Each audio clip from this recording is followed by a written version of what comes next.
11호 태풍 야기가 상륙하기도 전에 중국 하이난은 바람에 뜯겨나온 철제 구조물과 스티로폼이 건물에서 쏟아져 내리고 있습니다.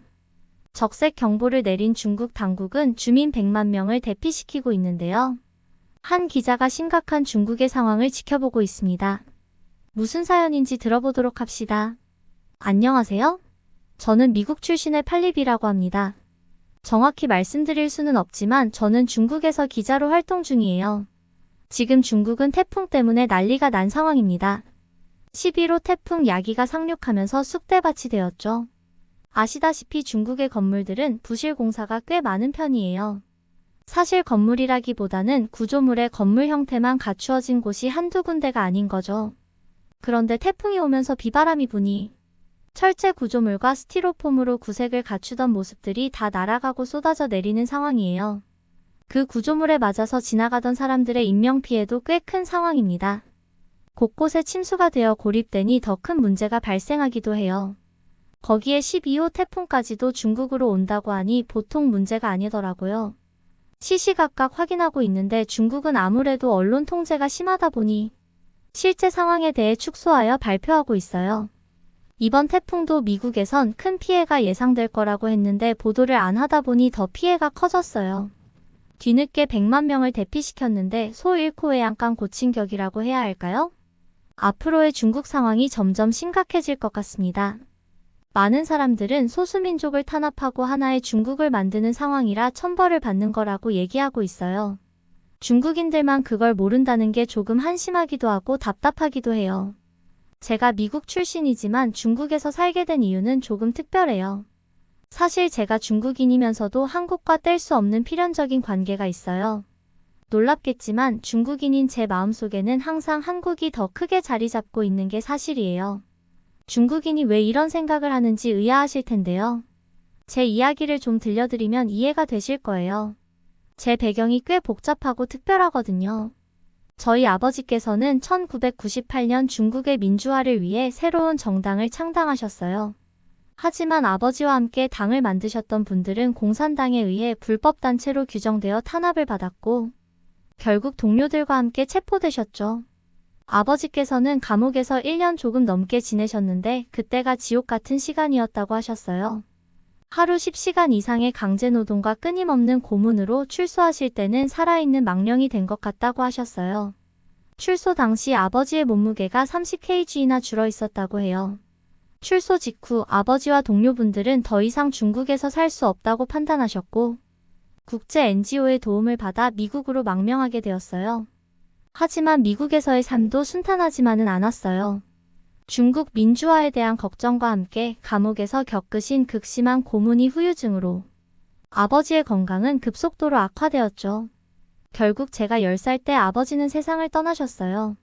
아버지는 돌아가시기 직전까지도 중국의 공산당이 더 이상 집권하지 않았으면 좋겠다고 말씀하셨어요.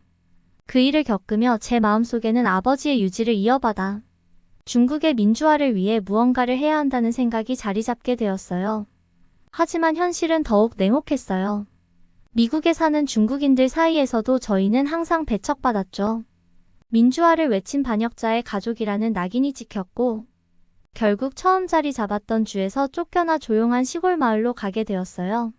새로운 환경에서의 삶은 정말 힘들었어요. 당장 먹거리와 일자리가 없었던 어머니는 허드레디를 하시면서 겨우 입에 풀칠할 정도였죠. 아버지를 잃은 슬픔과 생활고에 시달리시던 어머니는 결국 병에 걸리셨어요. 제가 기억하는 어머니의 마지막 모습은 정말 괴로워 보였죠. 사흘 동안 누워 계셨는데 머리는 불덩이 같았죠. 가까이 병원도 없는 시골이라 제가 할 수 있는 일은 아무것도 없었어요. 그저 누워 계시는 어머니 이마에 차가운 수건을 얹어드리면서 계속 깨어나시라고 말씀드리는 것뿐이었죠. 어린 나이에 부모님을 간호하는 것이 얼마나 힘들고 두려운 일인지 몸소 겪었어요. 하지만 며칠 되지 않아 어머니마저 세상을 떠나셨어요. 부모님을 모두 잃은 어린 저는 어떻게 해야 할지 막막했어요. 친척도 없고 의지할 곳도 없었거든요. 게다가 당시 저는 학교도 다니지 못하는 상황이었어요. 10살의 어린 나이에 부모를 모두 잃고 혼자 남겨진 저는 하루하루가 생존을 위한 투쟁이었어요. 끼니를 해결하는 것부터 잠자리를 찾는 것까지 모든 것이 힘겨운 과제였죠. 혼자 남겨진 저는 마지막 희망을 떠올렸어요. 바로 아버지를 미국으로 망명하게 도와주셨던 NGO 관계자분이었죠. 떨리는 마음으로 연락을 드려 제 처지를 설명했어요. 어린 나이에 그런 어려운 상황을 설명하는 것이 얼마나 힘들었는지 아직도 생생히 기억나요. 다행히 NGO 관계자분들은 제 상황을 깊이 이해해 주셨고 적극적으로 도와주셨어요. 그분들의 노력 덕분에 저는 미국의 한 가정으로 입양될 수 있었죠. 새로운 가족을 만나게 된 것은 정말 기적 같은 일이었어요. 하지만 동시에 가슴 아픈 후회도 들게 되었죠. 지금도 가끔 생각하면 마음이 무거워지는데 제가 조금이라도 빨리 NGO에 연락했다면 어머니가 조금 더 오래 살지 않으셨을까 하는 거예요. 그때 제가 좀 더 어른스럽게 행동했었다면 어머니를 살릴 수 있는 기회가 있었을지도 모른다는 생각에 자책하곤 해요. 이런 후회와 자책은 지금까지도 제 마음 한구석에 자리 잡고 있어요. 저를 입양하기로 결정하신 양부모님은 제 안전과 미래를 위해 중대한 결정을 내리셨어요. 아버지의 과거로 인해 제가 혹시라도 불이익을 받게 될까 봐 걱정하셨거든요. 그래서 저의 과거를 숨기고 새로운 정체성을 만들어주기로 하셨죠. 양부모님은 제 이름을 바꾸고 출생 기록을 새롭게 만들어주셨어요. 그때부터 저는 공식적으로 한국에서 입양된 아이가 되었습니다.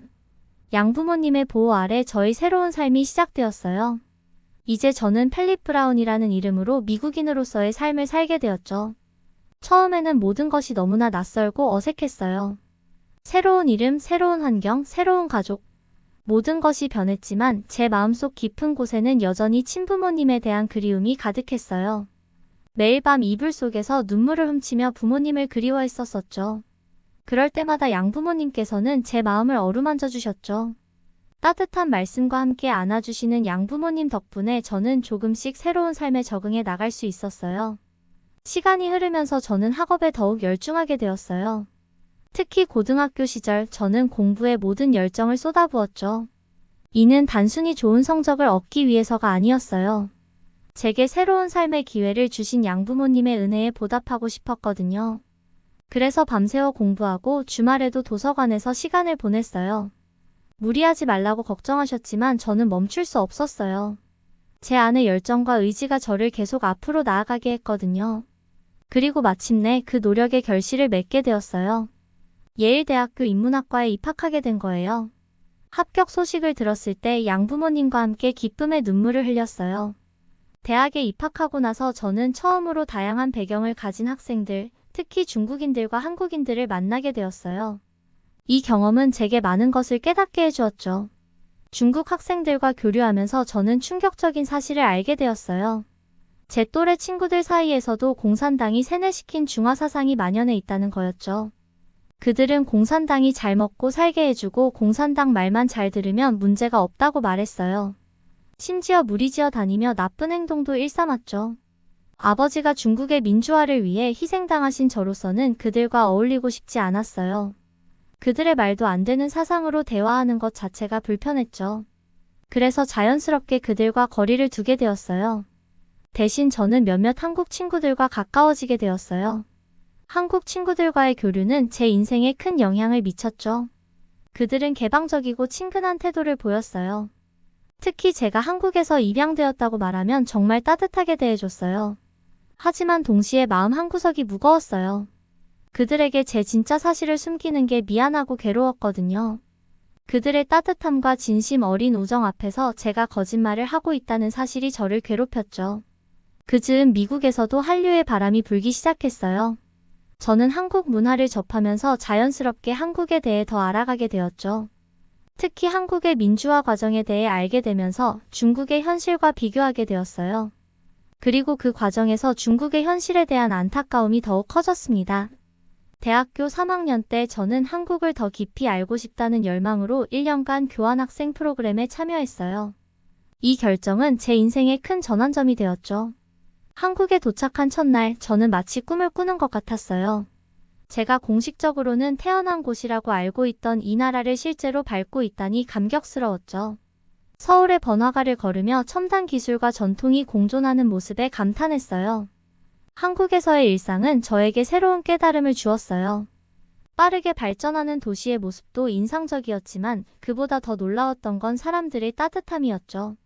처음 만난 사람들도 저를 친절하게 대해주었고 어려움이 있을 때마다 기꺼이 도와주었어요. 특히 대학 문화는 저에게 큰 감동을 주었어요. 학생들이 자유롭게 의견을 나누고 토론하는 모습은 정말 인상적이었죠. 친구들은 한국의 정부 정책에 대해 열띤 토론을 벌이고 때로는 날카롭게 비판하기도 했어요. 이런 모습을 보며 저는 이것이 진정한 민주주의구나라고 느꼈죠. 한국어를 배우는 과정도 즐거웠어요. 처음에는 어려웠지만 점차 한국어로 대화를 나누고 생각을 표현할 수 있게 되면서 큰 성취감을 느꼈죠. 한국의 역사를 공부하면서는 종종 아버지를 떠올리기도 했어요. 아버지께서 꿈꾸셨던 중국의 모습이 이런 게 아니었을까? 하고 생각하며 가슴이 뭉클해지곤 했죠.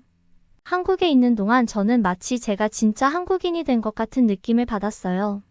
김치를 먹으며 매운맛에 익숙해지고 찜질방에서 땀을 흘리고 노래방에서 친구들과 어울리는 등 한국의 문화를 온몸으로 체험했죠. 이런 경험들을 통해 저는 제 정체성에 대해 더 깊이 생각하게 되었어요. 1년간의 교환학생 생활은 눈 깜짝할 사이에 지나갔지만 그 시간은 제 인생에서 가장 값진 경험 중 하나가 되었어요. 한국을 떠나는 날 저는 언젠가 꼭 다시 돌아오리라 다짐했죠. 그리고 동시에 제가 받은 이 모든 경험과 사랑을 어떻게 세상에 환원할 수 있을지 고민하게 되었어요. 미국으로 돌아온 후 저는 한국에서의 경험을 바탕으로 새로운 목표를 세우기 시작했어요. 중국도 미국과 한국처럼 민주화될 수 있지 않을까? 그 과정에 내가 할 수 있는 일은 무엇일까? 이런 생각들이 제 머릿속을 맴돌았죠. 아버지의 뜻을 이어받아 중국의 변화에 기여하고 싶다는 열망이 커졌어요. 그래서 졸업을 앞두고 큰 결단을 내렸습니다. 바로 중국으로 돌아가 언론인으로 일하기로 한 거예요. 이 결정을 내리는 것은 쉽지 않았어요. 위험한 선택이라는 걸 알고 있었지만 제 경험과 지식을 활용해 중국의 변화에 기여하고 싶은 마음이 더 컸습니다. 양어머니께서는 걱정되시는 마음에 반대하셨어요. 하지만 양아버지께서는 저를 지지해 주셨어요. 우리는 항상 내 편이야. 이 말씀에 큰 용기를 얻었죠. 그렇게 저는 불안함과 기대감이 뒤섞인 채로 중국행 비행기에 올랐습니다. 중국 베이징 국제공항에 발을 딛는 순간 제 심장은 마치 폭주기관차처럼 빠르게 뛰기 시작했어요.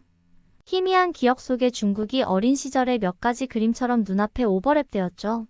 아버지와 함께 걸었던 거리, 어머니가 요리하시던 부엌, 그리고 아버지가 끌려갔던 그날의 기억까지도. 이곳은 제가 태어난 고향이지만 동시에 제가 가장 두려워하는 곳이기도 했어요. 공항을 빠져나오는 동안 긴장감에 온몸이 굳어있는 것 같았습니다. 방송국으로 향하는 차 안에서 저는 창밖으로 펼쳐지는 풍경을 물끄러미 바라보았어요. 높은 건물들이 하늘을 찌를 듯 솟아있고 자동차들이 줄지어 달리는 모습이 눈에 들어왔죠. 제가 떠나온 20년 전과는 너무나도 다른 모습이었어요. 첫 출근 날 긴장된 마음으로 방송국에 들어섰어요. 국제부에서 영어 뉴스를 중국어로 번역하고 편집하는 것이 제 업무였죠. 선배 기자의 안내를 따라 자리에 앉은 후 곧바로 일에 몰두했습니다. 시간이 지나면서 점차 업무에 적응해 갔어요. 하지만 동시에 중국 언론의 현실과 마주하게 되었습니다. 서방 언론의 보도를 번역하는 과정에서 종종 내용을 순화하라는 지시를 받았어요. 특히 중국 정부에 대한 비판적인 내용은 모두 삭제하거나 변경하라고 했죠. 모든 기사는 상부에 보고한 후 승인이 떨어져야만 보도할 수 있었습니다. 이런 상황에서 저는 마음속으로 큰 불편함을 느꼈어요. 중국의 민주화에 조금이라도 도움이 되고자 하는 마음으로 왔지만 결국 진실을 왜곡하는 데 일조하고 있다는 죄책감에 시달렸습니다. 이런 상황 속에서 저는 매일 작은 저항을 시도했습니다. 가능한 한 원문의 의미를 살리려 노력했고 때로는 중요한 정보를 우회적으로 전달하려 했죠. 하지만 이런 노력들이 과연 의미가 있을지 그리고 언제까지 이렇게 할 수 있을지 불안했습니다. 중국에서의 새로운 삶은 제가 상상했던 것보다 훨씬 더 복잡하고 어려운 도전이었어요. 직장 동료들과의 관계도 제게는 또 다른 도전이었어요. 제 유창한 영어 실력과 서구적인 사고방식이 오히려 동료들과 저를 가르는 장벽이 되었거든요. 한국에서 지냈을 때는 이런 제 특징들이 장점으로 여겨져 높이 평가받고 인정받았는데 중국에서는 정반대였어요. 마치 잘난 척하는 사람처럼 여겨져 은근히 배척당하는 느낌을 받았죠. 동료들과 대화를 나눌 때마다 이질감을 느꼈어요. 제가 당연하게 여기는 가치관이나 생각들이 그들에겐 낯설고 때로는 위협적으로 받아들여지는 것 같았거든요. 처음엔 그저 문화 차이라고 생각했지만 시간이 지날수록 그 간극이 좁혀지기는커녕 더 벌어지는 것 같았어요. 어느 날 퇴근길에 천안문 광장을 지나게 되었어요. 그 순간 아버지 생각이 나서 발걸음을 멈추게 되었죠. 광장을 바라보며 많은 생각이 스쳐 지나갔어요. 아버지께서는 중국의 이런 미래를 걱정하셔서 행동하셨는데 결국 그 행동이 본인을 해치는 결과를 낳았다는 걸 새삼 깨달았어요. 광장에 서서 주변을 둘러보니 사람들은 각자의 일상을 살아가고 있었어요. 하지만 그 일상 속에 숨겨진 억압과 통제를 느낄 수 있었죠. 아버지께서 꿈꾸셨던 자유롭고 민주적인 중국의 모습은 아직도 요원해 보였어요. 그 순간 제 마음속에 복잡한 감정이 교차했어요. 아버지에 대한 그리움, 현실에 대한 좌절감, 그리고 제가 과연 이곳에서 무엇을 할 수 있을지에 대한 의문이 한꺼번에 밀려왔죠. 중국에서 지내면서 저는 이 사회의 이면에 대해 더 깊이 알게 되었어요. 표면적으로는 번영하는 나라처럼 보이지만 그 이면에는 심각한 빈부격차와 엄청난 중국 사회의 내부 문제들이 산재해 있었거든요. 특히 제 눈길을 끈 것은 젊은이들의 무기력함이었어요. 이는 활기차고 열정 넘치는 한국의 청년들과는 전혀 다른 모습이었죠.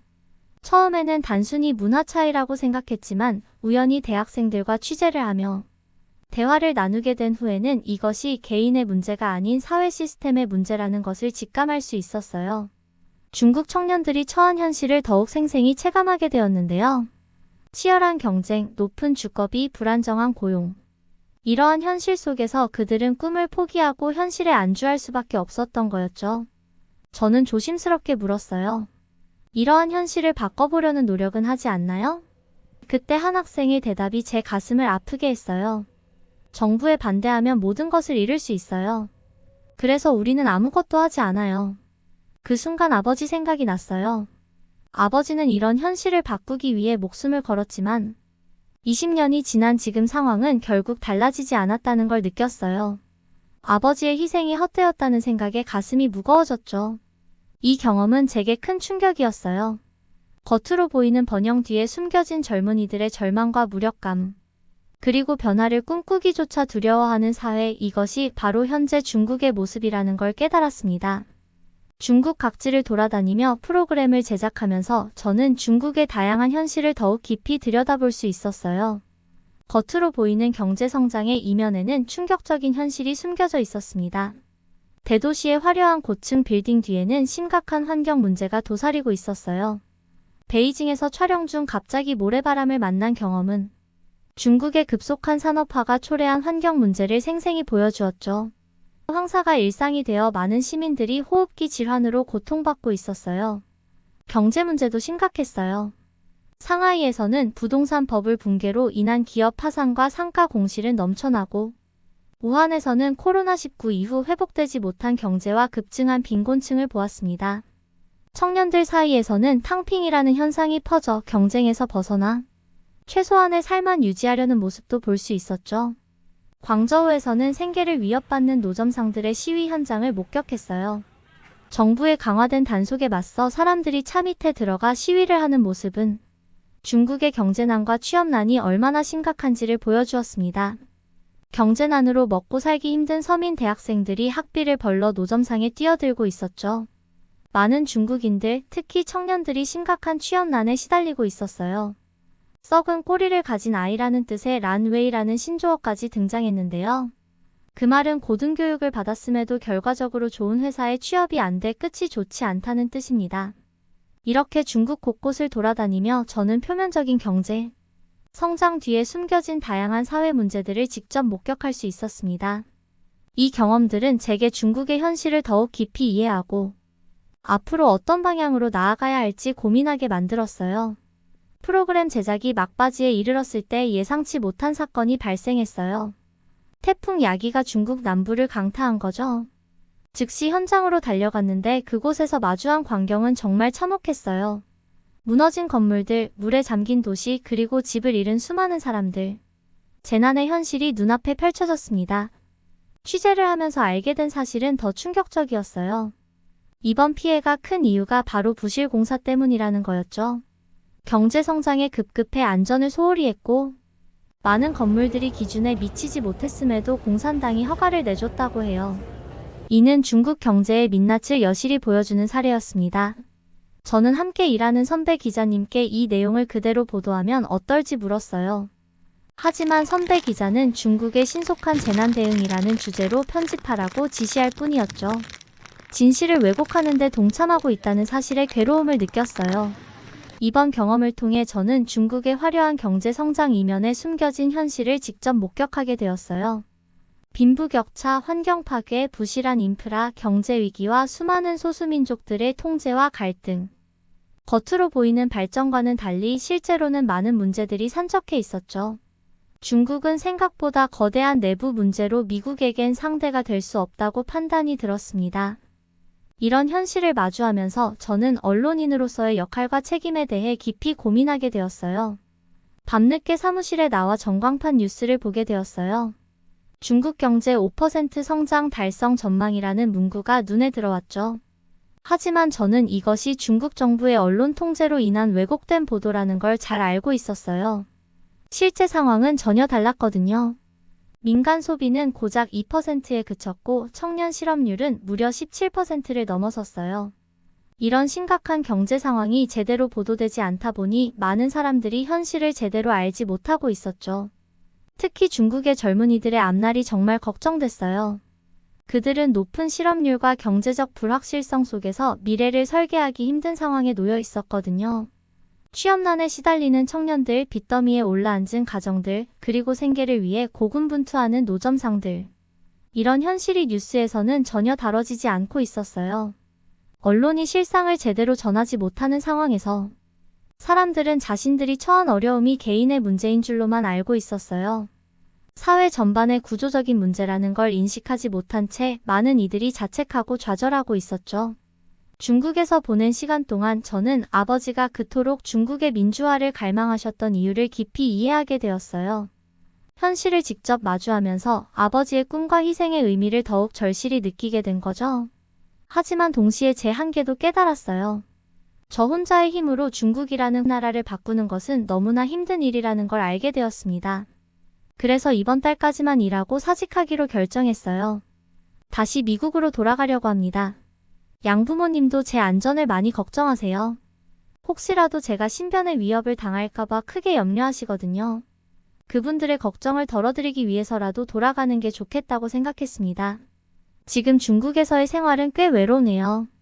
교환학생으로 한국에 갔을 때는 많은 친구들의 따뜻함을 느꼈는데 여기서는 그런 감정을 느끼기가 어려워요. 사람들과 진정한 교감을 나누기 힘든 분위기라 더욱 고립감을 느끼는 것 같아요. 중국에서 생활하면서 언론인으로서의 역할과 책임에 대해 깊이 고민하게 되었어요. 이제 미국으로 돌아가 중국의 진짜 모습을 보도하려고 합니다. 이상 제 이야기를 들어주셔서 감사합니다. 중국인임을 숨기고 살아가는 필립 씨의 이야기를 들어봤습니다. 어떤 순간에서도 희망을 잃지 않는 필립 씨를 응원합니다. 오늘 사연이 마음에 드셨다면 좋아요와 공감 부탁드립니다. 감동포착이었습니다. 감사합니다.